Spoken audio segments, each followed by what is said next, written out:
আসসালামু আলাইকুম। আশা করি সবাই ভালো আছেন। তো আজকে আরেকটি ঘরের ভিডিও নিয়ে আসলাম। এটাও নাক বারিন্দা। তো এটা সামনে আর একটা এক্সট্রা ডিজাইন আছে। ডিজাইনটা আপনাদেরকে দেখাই।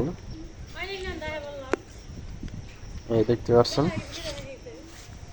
ওই বারান্দার উপরে নাক বারান্দা থেকে ফির আবার পৈঠা যে দিছে, পৈঠার উপরে একটা বারান্দা দিছে, মানে বৃষ্টি নামলে পৈঠা বসে থাকলো যেন না ভিজে।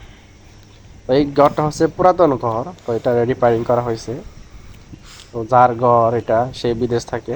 তো বিদেশে থেকে এসে, তো 3 মাসের ছুটিতে এসে ঘরে কাজ করে আবার বিদেশ চলে গেছে। তো এই সাইডে আছে 2টা জানালা। জানালার এটার কালারটা অনেক সুন্দর, টিনের কালার। আর চালানার যে খাঁজ দিছে, ওটা একদম ফইটা উঠছে।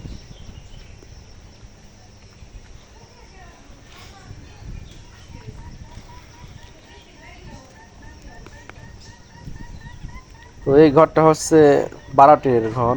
তো 12 টিনের ঘর, ছোট মোটো অনেক সুন্দর। ভিতরে 3 রুম, বড় ভিতরে হলো 2টা আর কোঠায় একটা। এটার ভিতরে একটা গোল খুঁটি দিয়া তার চারপাশ দিয়ে সিমেন্ট দিয়ে দিছে, দেখতে সুন্দর দেখা যাইতেছে। আর যদি রং করে ফিরা, তাহলে আরো সুন্দর দেখা যাবে। যে এই পাশে 2টা জ্বালানো আছে কোঠার মধ্যে।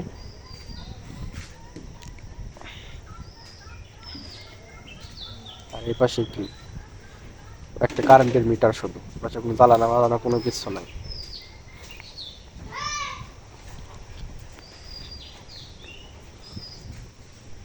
তো এবার যে জায়গায় জায়গায় ফলের গাছ, তো আপনাদেরকে একটা দেখাই। তো এই যে একটা, এটা হচ্ছে পেয়ারা গাছ, দেখতে পাচ্ছেন।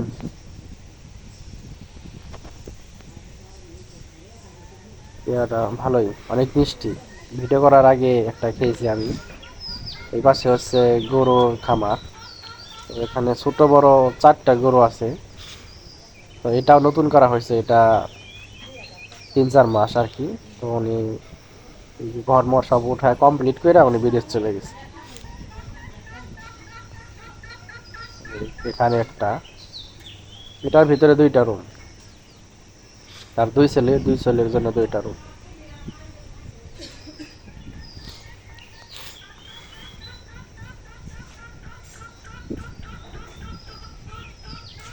এই ঘরটা আপনাদেরকে দেখাই।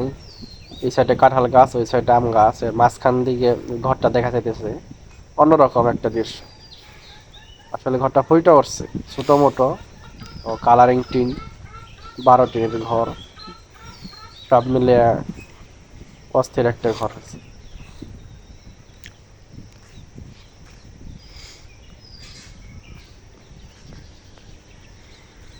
এখানে কাঁঠাল গাছ, কাঁঠালও ধরছে।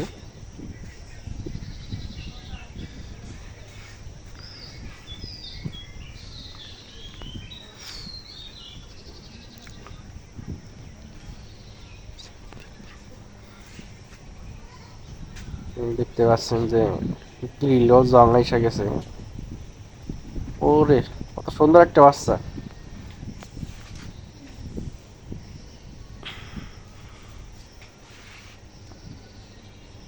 এটা বাচ্চা হয়তো 2টা, ওই যে একটা, 2টাই। আপনাদেরকে আর একটা জিনিস দেখাই, সেটা হচ্ছে কবুতরের খোপ। তো ওই জায়গায় 10 জোড়া কবুতর আছে।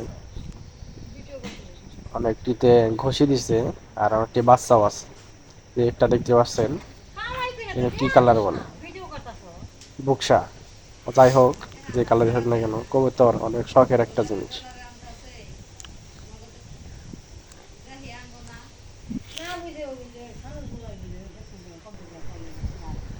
এটা হচ্ছে রান্নাঘর, আর এটা টিউবওয়েল। তো যাই হোক, আজকের ভিডিও এই পর্যন্তই। আশা করি সবাই ভালো থাকবেন। ধন্যবাদ।